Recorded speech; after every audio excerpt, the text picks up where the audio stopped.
Hey there, that's me Rikin. Scrolling social medias and watching thousands of the people out there and now being attracted towards them and then falling in love. But wait, that's not called love. That's actually called infatuation. Infatuation.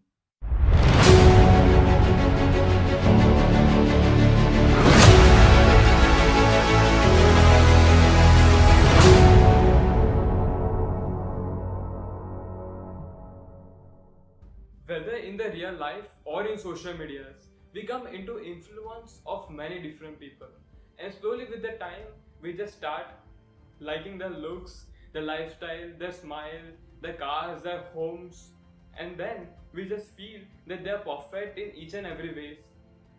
And that perfection creates an attraction towards them, and that attraction slowly changes into attachment.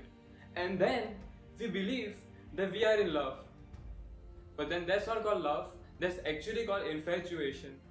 It was said by Lord Krishna in chapter 2, verse 7 in Bhagavad Gita: a person who is attached to all the materialistic relationships would end up with misery. Infatuation has great power to build fake relationships. So, when the relationships are just made for the sense gratification, the partners just start extracting happiness from each other.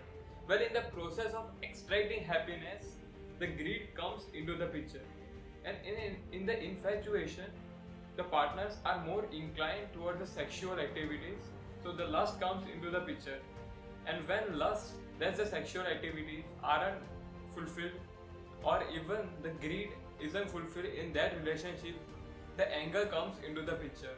It was said by Lord Krishna in Bhagavad Gita, chapter 16, verse 21. Lust, anger, and greed are three doors to hell. People take decision to enter into a relationship just due to that temporary feeling that are created from our mind. So it was said by Lord Krishna in the battlefield of Kurukshetra. It was noted in Bhagavad Gita, chapter 2, verse 14. Hey Arjun, you should never take a decision based on your feeling, because these feelings are temporary. But in this world of materialistic relationships, is there any other way to get unaffected by infatuation? So the answer is yes. It was said by Lord Krishna in Gita, chapter 6, verse 6. A person who has conquered their mind is biggest friend for them.